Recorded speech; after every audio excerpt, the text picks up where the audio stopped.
नजर लाइव में आप सभी दर्शकों का स्वागत है। अभी तक की तमाम छोटी बड़ी खबरों के साथ मैं हूं रूपा गुप्ता। तो चलिए जानते हैं क्या रहा आज खास।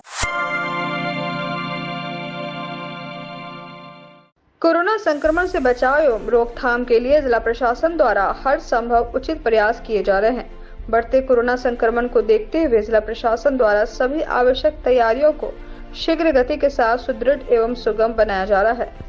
संक्रमण से निपटने के लिए जिला प्रशासन लगातार चिकित्सकीय सुविधाओं एवं व्यवस्थाओं को सुगम बनाने में लगा हुआ है।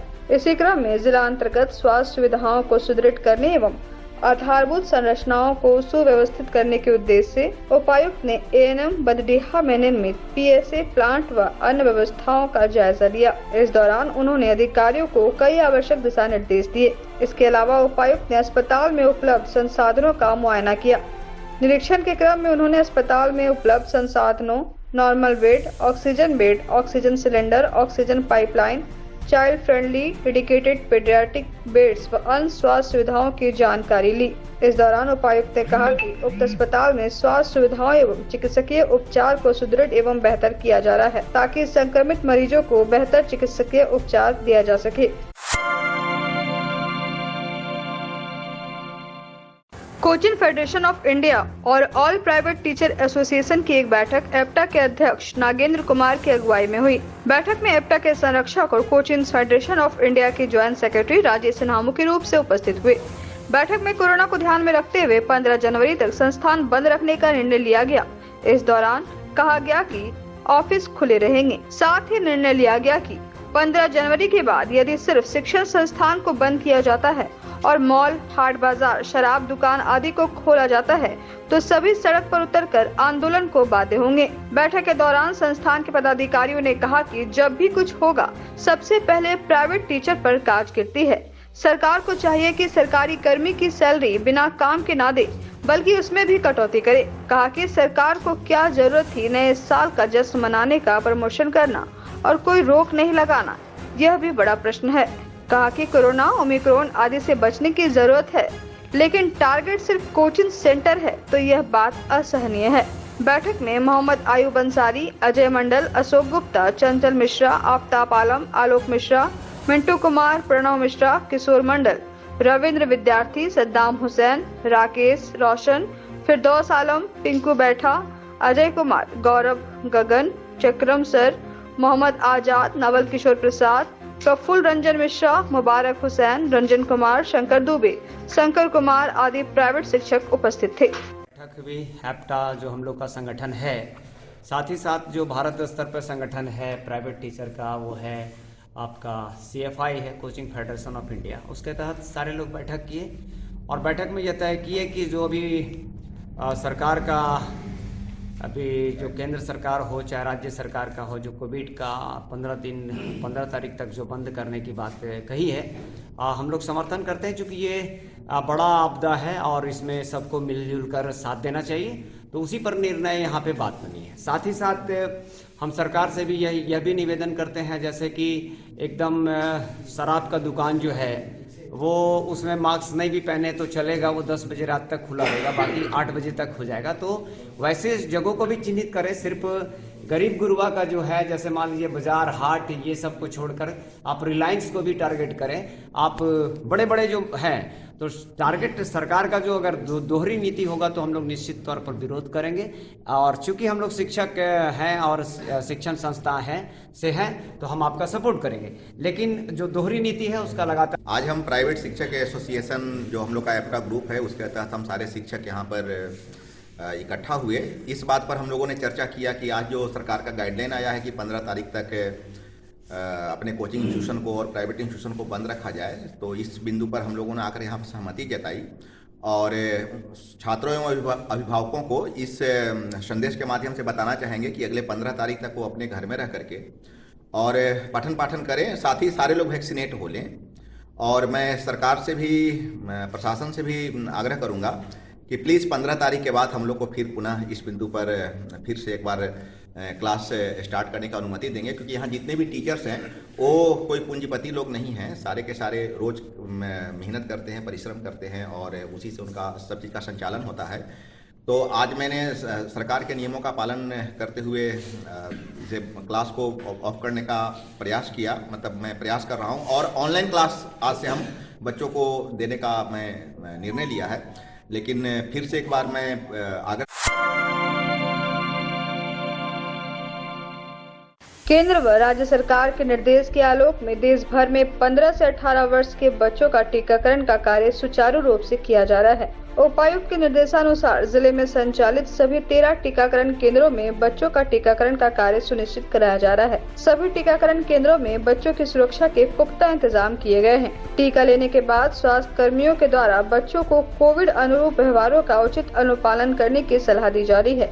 साथ ही साथ स्वास्थ्य कर्मियों के द्वारा विद्यालय में जाकर बच्चों को टीकाकरण से लाभान्वित किया जा रहा है। इसके अलावा स्वास्थ्य कर्मियों के द्वारा जिन बच्चों के माता पिता ने अभी तक टीका नहीं लिया है, उन्हें भी चिन्हित करते हुए टीकाकरण से आच्छादित किया जा रहा है। टीकाकरण को लेकर उपायुक्त द्वारा अपने स्तर से मॉनिटरिंग की जा रही है। साथ ही साथ इसके सफल संचालन को लेकर सभी प्रखंड विकास पदाधिकारी एवं संबंधित अधिकारियों को आवश्यक दिशा निर्देश दिए जा रहे हैं।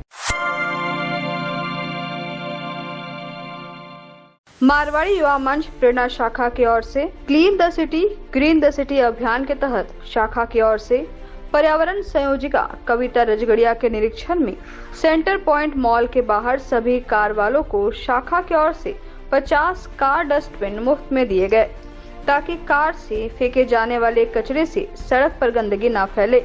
वहीं सभी से अनुरोध किया गया कि कार डस्टबिन का प्रयोग करें और अपने शहर को स्वच्छ बनाएं। कार्यक्रम को सफल बनाने में अध्यक्ष आशा खंडेलवाल, संगीता अग्रवाल, मीडिया प्रभारी सरिता मोदी सहित कई लोगों का सराहनीय योगदान रहा। मारवाड़ी युवा मंच गिरिडीह प्रेरणा शाखा द्वारा आज कार डस्टबिन का वितरण किया गया। हम ये कार डस्टबिन इसलिए वितरण कर रहे हैं क्योंकि आज आप अपनी कार को भी स्वच्छ रख सकते हैं और अपनी सिटी को भी। जो भी कूड़ा होता है वो हम बाहर नहीं फेंक के अपने कार के डस्टबिन में ही फेंकें। इसलिए आप सब से विनती है कि आप कार डस्टबिन का प्रयोग करें। और साथ ही साथ आज हम लोगों ने एक और प्रण लिया है कि हम प्लास्टिक बैग्स, जो पॉलीथीन बैग्स होती है, उन सब का हम प्रयोग ना करें। को कृपया करके आप लोग भी ये प्रण लीजिए कि आप लोग प्लास्टिक बैग का प्रयोग नहीं करेंगे। मैं कविता राजगड़िया, पर्यावरण स्वच्छता की कन्वीनर। गावा हाट बाजार में मंगलवार को हनुमान मंदिर निर्माण समिति की ओर से सफाई अभियान चलाया गया। अभियान के दौरान हाट बाजार के चारों ओर साफ सफाई की गई और इसे आगे भी बरकरार रखने की अपील की गई। मंदिर निर्माण समिति के सदस्य अमित बर्नवाल ने बताया कि हनुमान मंदिर निर्माण समिति के युवाओं द्वारा हाट बाजार में बढ़ती गंदगी को देखते हुए सफाई अभियान चलाया गया, ताकि बाजार में साफ सफाई और स्वच्छता का वास हो। उन्होंने वहां के दुकानदारों से भी हमेशा साफ सफाई पर विशेष ध्यान देने के लिए आग्रह किया। मौके पर जीतू सिंह, गणेश कुमार, सोनू कुमार, मोनू साहा, छोटू सिसोदिया, सागर चौधरी, रामदुलार कुमार, विक्रम राम, मुबारक खान सहित कई लोग मौजूद थे। ये परिसर जो है पूरी गंदगी से भरा हुआ था। इसको हम गाँव के जो है बजरंगबली मंदिर निर्माण समिति के युवा सदस्य जो भी हैं, अपने मेहनत से, अपने अथक प्रयास से पूरे हटिया परिसर की सफाई करवा रहे हैं। और जो है इस गंदगी का जो अंबार यहाँ लगा हुआ था उसे पूरा हटवाने का काम कर रहे हैं। और साथ ही साथ हम लोगों से अपील करते हैं कि जो भी लोग हटिया में दुकानदार भाई आते हैं या और भी इधर उधर के जो दुकानदार भाई हैं जो यहाँ गंदगी फैलाते हैं, उनसे आग्रह है कि आप यहाँ गंदगी नहीं फैलाएं, कहीं दूर जाकर अपने गंदगी को ले जाकर फेंकें, ताकि ये हटिया परिसर पूरी तरह साफ सुथरा रहे और हम लोग एक स्वच्छ इस जगह को स्वच्छ और साफ सुथरा। तीसरी प्रखंड के गुमगी के राउडी जंगल से वन विभाग के वनरक्षी टीम ने उपवन परिसर पदाधिकारी के नेतृत्व में छापेमारी कर एक ट्रैक्टर जलावन लकड़ी को जब्त किया। बताया जाता है कि गुप्त सूचना मिलने पर ग्रामीणों के सहयोग से वन विभाग के प्रियेश कुमार विश्वकर्मा, पावेंद्र गुप्ता, रवीश कुमार सहित कई कर्मियों ने राउडी जंगल से महिला द्वारा लकड़ी काटते खदेड़ा गया। इस दौरान जमा लकड़ी जब्त कर ट्रैक्टर से तीसरी बीट कार्यालय लाया गया।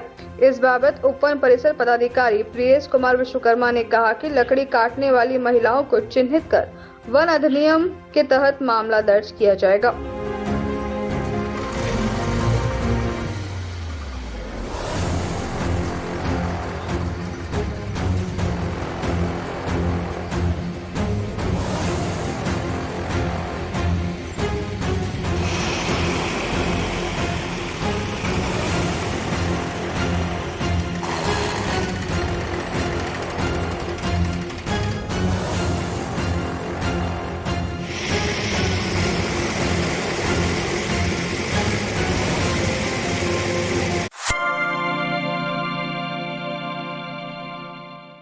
माले नेता अब्दुल सुभान के नेतृत्व में शहर के वार्ड नंबर 32 के गाजी नगर में ट्रांसफार्मर की समस्या को लेकर आम जनता के साथ बिजली विभाग के खिलाफ एकत्रित होने के बाद विभाग द्वारा त्वरित कार्रवाई करते हुए ट्रांसफार्मर की समस्या को दूर किया गया। इस बाबत माली नेता अब्दुल सुभान ने कहा कि कई साल से इस क्षेत्र की जनता इस समस्या से परेशान थी।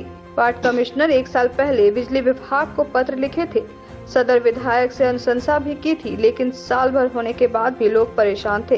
कहा कि इसी बीच माले के गिरिडीह विधानसभा प्रभारी राजेश सिन्हा को बुलाया गया और जोरदार आवाज उठाई गई। बिजली ऑफिस में आंदोलन की बात की गई तो 24 घंटे में ट्रांसफार्मर लग गया। इस ट्रांसफार्मर के लगवाने में वहां की जनता और वहां के लोकल प्रतिनिधि भी लगे हुए थे। वहीं माले नेता राजेश सिन्हा ने कहा कि यदि जनता एकत्रित होती है तो हर काम संभव है। जनता के सामने प्रतिनिधि और कोई विभाग भी कमजोर हो जाते हैं, लेकिन जनता जागती ही नहीं है, सिर्फ चुनाव में जागती है। माले इसी तरह का मुहिम चला रही है कि एक इलाके में जनता खुलकर सामने आए और गलत कार्य का विरोध करे। तमाम लोग जो वार्ड में रहते हैं, उन वार्ड में थोड़ा सा भी प्रॉब्लम हो तो बेहिचक एकदम अपने प्रॉब्लम को बताएं और एकत्रित होकर भिड़ने के लिए, लड़ने के लिए तैयार हो जाए। क्योंकि बिजली विभाग को आप बिल देते हैं और बिल जबरदस्ती वो ले लेते हैं, तो आपका कार्य इतना स्लो क्यों हो रहा है? आपको जानना पड़ेगा, आपको लड़ना पड़ेगा, आपको बात करनी पड़ेगी, एकदम अब बुलंद आवाज के साथ करना पड़ेगा। सिर्फ चुनाव काफी दिनों से यहाँ पे लाइट की समस्या थी वार्ड नंबर 32 में, गाजी नगर में। तो हम लोग जितने भी मोहल्ले के टीम हैं और भी हमारे मोहल्ले के कुछ लोग हैं जो मिलकर हमें सहयोग दिया, और हम लोग कल राजेश सिन्हा जो मोहल्ले का है उनको बुला के हम लोगों ने मीडिया कवर करवाए, तब जाके हम लोगों ने इसे नया ट्रांसफार्मर 200 kV का हम लोगों को मिला है। अभी काम हो गया है इसका और लाइट भी आ गई है। हम लोग के मोहल्ले में पिछले 3 दिनों से लाइट नहीं था, तो हम लोग मोहल्ले प्रत्याशी मिलके मोहल्ले की तरफ से खूब मेहनत हुआ। हम लोग जितने भी नौजवान लड़के लोग थे मिलके मेहनत किए और आज इस मुकाम तक पहुंचे कि दूसरा 200 kV का ट्रांसफार्मर लगा दिए। आज गाजी नगर में ट्रांसफार्मर चलने के कारण हमारे सारे कॉमरेड और राजेश सिन्हा के पहल से आज ट्रांसफार्मर लगा है और इसका सराहना कोई और लेना चाहता है, लेकिन राजेश सिन्हा और सारे कॉमरेड को सपोर्ट और सहयोग से आज ट्रांसफार्मर लगा है और इसकी बहुत बड़ा उपलब्धि है।